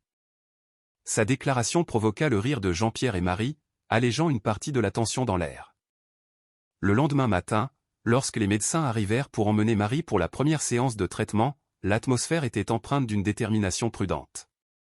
Jean-Pierre serra fort la main de Marie pendant qu'on la préparait, lui murmurant des mots d'encouragement. Fidèle à sa parole, Manon endossa son rôle d'aide-soignante avec un sérieux comique, insistant pour porter un petit tablier blanc qu'une des infirmières lui avait gentiment prêté. Quand le moment vint enfin pour Marie d'être emmenée, Jean-Pierre se pencha et l'embrassa doucement sur le front. Nous serons là quand tu reviendras, promit-il. Marie hocha la tête, les larmes aux yeux, mais un sourire courageux sur les lèvres. Je sais, ma famille. Les heures suivantes furent un mélange d'anxiété et d'espoir. Jean-Pierre alternait entre le travail sur son ordinateur portable et le divertissement de Manon avec des jeux et des histoires. La fillette, sentant la gravité de la situation, était inhabituellement calme et coopérative. Quand Marie revint enfin, pâle et épuisée, mais consciente, elle fut accueillie par des sourires soulagés et de douces étreintes. « Comment te sens-tu » demanda doucement Jean-Pierre en ajustant ses oreillers. Marie ferma les yeux un instant. Fatiguée. Un peu nauséeuse. Mais pleine d'espoir. Manon grimpa prudemment sur le lit, se blottissant à côté de sa mère. « Tu as été si courageuse, maman, déclara-t-elle. Jean-Pierre les regarda, sentant une vague d'amour et de protection le submerger. Ce n'était que le début d'un long et difficile voyage. Il savait qu'il y aurait de mauvais jours, des effets secondaires désagréables, des moments de doute et de peur. Mais en regardant Marie et Manon, en voyant la force et l'amour qui les unissaient, Jean-Pierre sentit une certitude grandir en lui. Peu importe ce que l'avenir leur réservait, ils y feraient face ensemble, en tant que famille. « Repose-toi maintenant, dit-il doucement, embrassant le front de Marie puis celui de Manon. Nous sommes là. Nous le serons toujours. Et ainsi, unis par l'amour et l'espoir, la petite famille se prépara pour les défis à venir. Un jour à la fois. Le téléphone de Jean-Pierre vibra avec insistance, le tirant d'un léger somme dans le fauteuil à côté du lit de Marie. Il vérifia l'heure. 3h27 du matin. Avec un soupir, il se glissa hors de la chambre pour éviter de réveiller Marie et Manon. « Jean-Pierre Dubois, répondit-il, la voix encore rauque de sommeil. « Monsieur Dubois, c'est Stéphane du service financier. Je suis désolé d'appeler si tard, mais nous avons une urgence. » La gravité dans le ton de Stéphane mit Jean-Pierre en alerte. « Que s'est-il passé ? » « Monsieur, nous avons découvert des écarts significatifs dans nos comptes. Il semble qu'il y ait eu un détournement de fonds massif au cours des derniers mois. » Jean-Pierre sentit son estomac se nouer. « Combien ? » La réponse de Stéphane fut comme un coup de poing dans l'estomac. « Des centaines de millions d'euros. » Disparu. L'entreprise que Jean-Pierre avait bâtie pendant des décennies était au bord de l'effondrement. Les heures suivantes se brouillèrent en appels téléphoniques frénétiques, en vidéoconférences d'urgence et en un sentiment croissant de désespoir. Au lever du soleil, la terrible vérité éclata. Pierre Lemaire, un partenaire de longue date et ami personnel, avait orchestré un plan élaboré pour siphonner les fonds de l'entreprise. Assis dans une salle de conférence improvisée à l'hôpital, Jean-Pierre fixait les chiffres sur son ordinateur portable, à peine capable de croire ce qu'il voyait. L'entreprise vacillait au bord de la faillite. Des années de travail acharné, de sacrifices et de rêves étaient sur le point de s'effondrer. « Monsieur Dubois. » La voix de son avocat le ramena à la réalité. « Nous devons agir vite. Il y a des options, mais elles impliquent toutes des coupes drastiques et éventuellement la vente d'actifs personnels. » Jean-Pierre hocha la tête machinalement, l'esprit en ébullition. Comment cela pouvait-il arriver? Et maintenant, au moment où Marie avait le plus besoin de lui. Soudain, la porte s'ouvrit et Manon entra en courant. « Papa, maman s'est réveillée et te demandait. » Jean-Pierre força un sourire, essayant de masquer sa détresse. « Merci, ma chérie. J'arrive dans une minute. » Manon hésita, ses yeux perçants remarquant la tension sur le visage de son père. « Tout va bien, papa ?» Jean-Pierre sentit son cœur se serrer. Comment pouvait-il expliquer cela à sa fille? Comment pouvait-il dire à Marie qu'il ne pourrait peut-être plus payer son traitement? « Tout va bien, Manon, mentit-il, se détestant pour cela. Juste quelques problèmes de travail. Rien dont tu doives t'inquiéter. » Mais en retournant dans la chambre de Marie, Jean-Pierre savait qu'il ne pouvait pas continuer à cacher la vérité. Ils étaient une famille maintenant. Il méritait de savoir. Marie sourit lorsque Jean-Pierre entra, mais son sourire s'effaça rapidement en voyant son expression. « Jean-Pierre, que s'est-il passé ?» Il s'assit sur le bord du lit, prenant la main de Marie. Manon s'installa à côté d'eux, les yeux écarquillés d'inquiétude. « Je dois vous dire quelque chose à toutes les deux, » commença Jean-Pierre, la voix tremblante. Quelque chose de grave est arrivé à l'entreprise. Quelque chose de très grave. Au cours des minutes suivantes, Jean-Pierre expliqua du mieux qu'il put, simplifiant les détails compliqués pour que Manon puisse comprendre. Il leur parla de la trahison de Pierre, de l'argent perdu et de l'avenir incertain de l'entreprise. « Qu'est-ce que cela signifie pour nous, Jean-Pierre » demanda Marie, sa voix calme, mais ses yeux trahissant sa peur. Jean-Pierre prit une profonde inspiration. « Cela signifie que je ne pourrai peut-être plus payer ton traitement, Marie. Du moins, pas comme nous l'avions prévu. » Le silence qui suivit fut assourdissant. Manon fut la première à le rompre. « Mais maman a besoin du traitement !» s'écria-t-elle, les larmes remplissant ses yeux. « Tu avais promis que tu aiderais. » Jean-Pierre eut l'impression que son cœur se déchirait. « Je sais, ma chérie. Et je ferai tout ce que je peux. Je vendrai tout ce qui est nécessaire. Je travaillerai jour et nuit s'il le faut. Mais les choses vont être difficiles pendant un certain temps. » Marie serra la main de Jean-Pierre. « Nous allons surmonter ça ensemble, dit-elle doucement. Peut-être qu'il y a d'autres options de traitement, quelque chose de plus abordable. » Jean-Pierre secoua la tête avec véhémence. « Non. Tu mérites le meilleur traitement possible.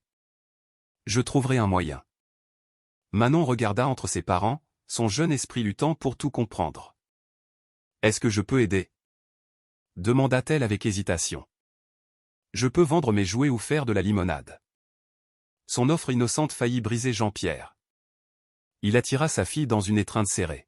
« Oh, ma chérie, le simple fait d'être là, d'être forte pour ta mère et moi, ça aide plus que tu ne peux l'imaginer. » Marie se joignit à l'étreinte, et pendant un instant, ils restèrent tous les trois ainsi, unis dans leur amour et leur peur. « Nous trouverons une solution, » murmura Marie. « Nous le faisons toujours. » Jean-Pierre hocha la tête, essayant de croire à ses paroles, mais à l'intérieur, il était terrifié. Comment pouvait-il sauver à la fois son entreprise et sa famille? Dans les jours qui suivirent, Jean-Pierre dormit à peine. Il passa ses nuits en réunions interminables, négociant avec les banques, les investisseurs et les avocats. Pendant la journée, il faisait de son mieux pour être présent pour Marie et Manon, cachant son épuisement derrière des sourires forcés. Une nuit, alors qu'il travaillait sur son ordinateur portable dans la chambre d'hôpital de Marie, Jean-Pierre sentit une petite main sur son épaule. C'était Manon, les yeux endormis mais pleins d'inquiétude. « Papa, dit-elle doucement. Tu as besoin de repos, toi aussi. » Jean-Pierre sourit avec lassitude. « Je sais, princesse. Juste quelques minutes de plus, d'accord ?» Manon secoua la tête obstinément. « Non, maintenant. Maman dit toujours qu'on ne peut pas prendre soin des autres si on ne prend pas soin de soi d'abord. » La sagesse simple de sa fille le toucha profondément. Jean-Pierre ferma l'ordinateur portable et prit Manon sur ses genoux. « Tu as raison, » admit-il.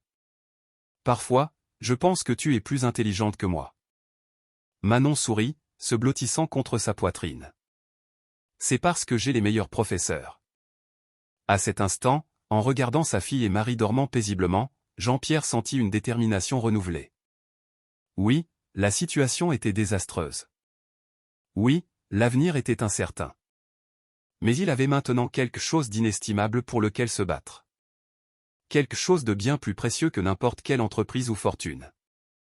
Il avait une famille, et pour eux, il affronterait n'importe quel défi, surmonterait n'importe quel obstacle. « Nous nous en sortirons », murmura-t-il plus pour lui-même que pour Manon. « D'une manière ou d'une autre, nous y arriverons. » Et pour la première fois depuis des jours, Jean-Pierre s'autorisa à croire que peut-être, juste peut-être, tout finirait par s'arranger. La lumière du matin filtrait à travers les rideaux de la chambre d'hôpital, éclairant les visages déterminés mais fatigués de Jean-Pierre, Marie et Manon. Aujourd'hui, ils allaient discuter des options pour faire face à la crise financière qui menaçait non seulement l'entreprise de Jean-Pierre, mais aussi le traitement de Marie. Jean-Pierre prit une profonde inspiration, prêt à expliquer à quel point la situation était grave. À sa surprise, Marie parla la première. « Jean-Pierre, commença-t-elle, sa voix douce mais ferme. Nous avons beaucoup réfléchi à cela. Manon et moi avons parlé, et nous voulons que tu saches que nous sommes là pour toi, de la même manière que tu as été là pour nous. » Manon hocha vigoureusement la tête. « Ouais, papa. On est une équipe, tu te souviens ?» Jean-Pierre sentit un nœud se former dans sa gorge. Je ne sais pas quoi dire. vous ne devriez pas avoir à vous inquiéter de ça, surtout toi, Marie. Tu dois te concentrer sur ta guérison. Marie tendit la main, prenant celle de Jean-Pierre. Nous sommes une famille maintenant. Les soucis d'une personne sont les soucis de tout le monde. Et ensemble, nous sommes plus forts. Manon sauta de sa chaise, sortant un bloc-notes et un crayon. J'ai fait une liste d'idées pour aider, annonça-t-elle fièrement. Jean-Pierre ne put s'empêcher de sourire alors que sa fille de 8 ans commençait à lire sa liste, qui incluait tout, de la vente de limonade devant l'hôpital à l'organisation d'un spectacle de talent pour collecter des fonds. Ce sont de merveilleuses idées, ma chérie, dit Jean-Pierre, attirant Manon dans ses bras. Et elles montrent exactement l'esprit dont nous avons besoin en ce moment. Marie sourit, observant le père et la fille. Manon a raison, Jean-Pierre. Nous devons penser de manière créative. Peut-être que nous ne pouvons pas tout résoudre avec de la limonade, mais ensemble, nous pouvons certainement trouver des solutions. Dans les jours qui suivirent, la chambre d'hôpital devint un quartier général improvisé. Jean-Pierre apporta un tableau blanc où il cartographiait des idées et des stratégies. Marie, bien que fatiguée par le traitement, offrait des perspectives précieuses tirées de son expérience en gestion de petites entreprises. Manon endossa le rôle de soutien moral, décorant la chambre d'affiches d'encouragement colorées. Un après-midi, en examinant les possibilités financières, Manon eut une idée surprenante. « Et si on vendait certaines de tes peintures, maman ?» suggéra-t-elle. « Tu as toujours dit qu'elles étaient spéciales. » Marie et Jean-Pierre échangèrent des regards surpris. Marie avait été une artiste prometteuse avant que la vie ne prenne un autre tournant. « Je ne suis pas sûr que quelqu'un s'y intéresserait maintenant, » hésita Marie. Jean-Pierre, cependant, vit le potentiel. « En fait, ça pourrait marcher. J'ai des contacts dans le monde de l'art. Avec la bonne histoire derrière les peintures, nous pourrions susciter de l'intérêt. » La suggestion de Manon s'avéra être un tournant. Jean-Pierre organisa une exposition caritative, partageant l'histoire de Marie et dévoilant ses œuvres d'art longtemps oubliées. L'événement ne se contenta pas de collecter des fonds importants, mais attira également une attention positive sur la situation de la famille, contrastant avec les titres négatifs sur le scandale financier. Pendant ce temps, Jean-Pierre menait la bataille juridique contre Pierre Lemaire. Le procès était épuisant, avec de longues heures de déposition et de réunions avec les avocats. Mais chaque fois qu'il revenait, épuisé, à l'hôpital, il trouvait une force renouvelée dans le soutien de sa famille. Un jour particulièrement difficile, après une séance de tribunal tendue, Jean-Pierre retourna dans la chambre de Marie pour la trouver assise dans son lit, un sourire radieux sur le visage. « Jean-Pierre, Manon » appela-t-elle avec enthousiasme. « Venez voir ça. » Elle souleva une mèche de ses cheveux, qui avaient commencé à repousser après des mois de chimiothérapie. « Ça repousse » dit-elle, des larmes de joie remplissant ses yeux. Manon poussa un cri de joie, se précipitant pour serrer sa mère dans ses bras. Jean-Pierre eut l'impression qu'un poids lui avait été enlevé des épaules. C'était un petit signe, mais chargé d'espoir. « Les médecins disent que les derniers tests sont prometteurs », continua Marie. « Le traitement fonctionne mieux que prévu. » Jean-Pierre se joignit à l'étreinte, submergé par une vague d'émotions. Au milieu de tout le chaos et de l'incertitude, voici un rayon de lumière. La preuve que tout n'était pas perdu. « Tu vois, papa » dit Manon, regardant Jean-Pierre avec des yeux pétillants. « Tout va bien se passer. Nous sommes des battants. » Jean-Pierre rit, ébouriffant les cheveux de sa fille. « Oui, nous le sommes. Surtout toi, ma petite guerrière. » L'amélioration de Marie sembla insuffler à tout le monde une énergie renouvelée. Jean-Pierre s'attaqua aux problèmes de l'entreprise avec vigueur. Il négocia des accords, restructura des départements et, avec l'aide d'employés fidèles, commença lentement à reconstruire ce que Pierre avait détruit. La confrontation finale avec Pierre eut lieu quelques semaines plus tard. Au tribunal, Jean-Pierre fit face à son ancien ami et partenaire, sa voix stable alors qu'il détaillait la trahison et son impact. « Ce que tu as fait n'a pas seulement affecté moi ou l'entreprise, » déclara Jean-Pierre. « Cela a affecté d'innombrables familles, y compris la mienne. Mais tu sais quoi, Pierre? Tu ne nous as pas brisés. Tu nous as rendus plus forts. » Alors que Pierre était emmené en détention, Jean-Pierre ressentit un mélange de tristesse et de soulagement. Cela marquait la fin d'un chapitre douloureux, mais aussi le début de quelque chose de nouveau. En retournant à l'hôpital ce soir-là, Jean-Pierre trouva Marie hors de son lit pour la première fois depuis des semaines, assise sur une chaise avec Manon à ses côtés, dessinant toutes les deux. « Comment ça s'est passé ?» demanda doucement Marie. Jean-Pierre s'assit à côté d'eux, épuisé mais en paix. « C'est fini. Pierre fera face aux conséquences de ses actes. Et nous? Eh bien, nous avons un long chemin à parcourir. Mais nous sommes sur la bonne voie. » Manon brandit son dessin, montrant 4 bonhommes allumettes se tenant la main. « Regarde, papa. C'est nous. » Jean-Pierre examina le dessin, remarquant une 4e silhouette à côté de lui, de Marie et de Manon. « Qui est-ce, ma chérie ?» Manon sourit timidement. « C'est le bébé que nous aurons peut-être un jour. Tu sais, quand maman ira mieux et que vous vous marierez. » Jean-Pierre et Marie échangèrent des regards surpris, puis éclatèrent de rire. Le premier rire insouciant depuis des mois. « Eh bien, » dit Jean-Pierre en serrant Marie et Manon contre lui. « On ne sait jamais ce que l'avenir nous réserve. Mais une chose est sûre, tant que nous serons ensemble, nous pourrons tout affronter. » Marie hocha la tête, posant sa tête sur l'épaule de Jean-Pierre. « Unis dans l'adversité, » murmura-t-elle. « Et dans la joie, » termina Jean-Pierre. Manon rayonnait, se blottissant entre ses parents. « Et pour toujours, » ajouta-t-elle. Alors que la petite famille restait enlacée, Jean-Pierre réfléchit à l'incroyable voyage qu'ils avaient parcouru. De leurs moments les plus sombres était né un phare d'espoir, un lien indestructible forgé à travers les défis et l'amour inconditionnel. L'avenir était encore incertain, avec de nombreux obstacles à surmonter. Mais Jean-Pierre savait qu'avec Marie et Manon à ses côtés, il n'y avait rien qu'ils ne puissent affronter. Ensemble, ils étaient plus forts que n'importe quelle adversité que la vie pourrait leur lancer. Le soleil d'automne baignait la grande maison de campagne de Jean-Pierre Dubois d'une lumière dorée, se reflétant sur les fenêtres fraîchement nettoyées et illuminant le jardin méticuleusement entretenu. Une année s'était écoulée depuis cette nuit fatidique où une petite fille était apparue sur son seuil, modifiant à jamais le cours de 3 vies. Jean-Pierre ajusta sa cravate, se regardant dans le miroir du hall.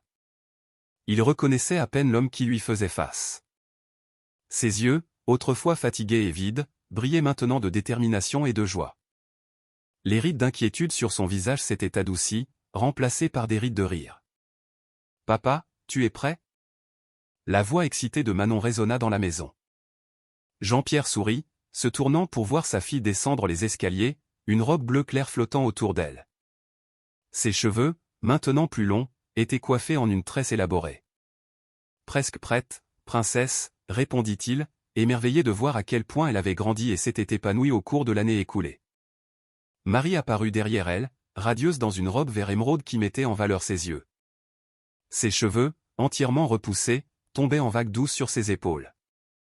Plus important encore, il y avait une couleur saine sur ses joues et une vitalité que Jean-Pierre avait craint de ne jamais revoir. « Vous êtes toutes les deux absolument magnifiques, » dit Jean-Pierre, le cœur gonflé d'amour. Marie sourit, s'avançant pour redresser la cravate de Jean-Pierre. « Tu n'es pas mal non plus, monsieur Dubois », le taquina-t-elle en déposant un doux baiser sur sa joue. Manon fit une grimace enjouée. Des bisous de grand. Les 3 rirent, leur joie résonnant dans la demeure qui, un an auparavant, avait été froide et vide, mais qui débordait maintenant de vie et d'amour. En se dirigeant vers la voiture, Jean-Pierre réfléchit à l'année tumultueuse qu'ils avaient affrontée. Sauver son entreprise avait été brutal, nuit blanche, négociations difficiles, décisions ardues. Mais avec une transparence totale, une restructuration audacieuse et le soutien indéfectible d'employés fidèles, ils n'avaient pas seulement survécu, ils avaient prospéré. Wilson Enterprises était sorti de la crise plus forte et plus éthique que jamais. Jean-Pierre avait mis en place des politiques de gouvernance d'entreprise strictes et créé un fonds de secours pour les employés en difficulté, inspiré par ses propres expériences. Le traitement de Marie avait été tout aussi difficile. Il y avait eu des jours sombres d'effets secondaires débilitants, des moments de peur et d'incertitude. Mais à chaque obstacle, la famille se rapprochait. Manon était devenue une petite infirmière, toujours prête avec un sourire ou une blague pour remonter le moral de sa mère. Jean-Pierre équilibrait son temps entre l'entreprise et l'hôpital, déterminé à ne manquer aucun moment important. Puis, un jour de printemps ensoleillé, la nouvelle qu'ils osaient à peine espérer arriva, Marie était en rémission complète. La voiture glissa doucement dans les rues de la ville, se dirigeant vers le centre des congrès où se tiendrait l'événement caritatif. Jean-Pierre jeta un coup d'œil dans le rétroviseur, voyant Manon fredonner joyeusement à l'arrière et Marie à côté de lui, sa main reposant confortablement sur la sienne. « Nerveux ?» demanda doucement Marie. Jean-Pierre sourit. « Un peu. Je n'aurais jamais pensé faire quelque chose comme ça. » L'événement de ce soir était le lancement officiel de la Fondation Nouveau Départ, créée par Jean-Pierre pour aider les familles confrontées à des maladies graves et les enfants en situation de vulnérabilité. C'était l'aboutissement de mois de planification, directement inspiré par ses propres expériences. À leur arrivée, Jean-Pierre fut immédiatement happé par la frénésie des derniers préparatifs. Marie et Manon se mêlèrent aux invités, leur histoire de courage et de résilience touchant les cœurs et inspirant la générosité. Enfin, ce fut l'heure du discours de Jean-Pierre. Il monta sur scène, regardant la foule de visages attentifs. Son regard trouva Marie et Manon au premier rang, et il sentit une vague de force et d'amour. Il y a un peu plus d'un an, commença Jean-Pierre, sa voix claire, j'étais un homme très différent. Réussi aux yeux du monde, mais vide à l'intérieur. Puis, une nuit qui a tout changé, une petite fille s'est présentée à ma porte. Il raconta l'histoire de Manon, de Marie, du voyage qui les avait réunis. Il parla de la bataille contre le cancer, de la trahison financière, des moments de désespoir et des petites victoires qui les avaient fait avancer. Ce que j'ai appris, continua Jean-Pierre, la voix épaisse d'émotion, c'est que la vraie richesse ne se trouve pas dans les comptes en banque ou les empires d'entreprise. Elle réside dans les liens que nous créons, l'amour que nous partageons, la différence que nous faisons dans la vie des autres. Il expliqua la mission de la Fondation Nouveau Départ, comment elle fournirait un soutien financier, émotionnel et logistique aux familles confrontées à des crises médicales. Parce que personne ne devrait affronter ces défis seul, conclut Jean-Pierre.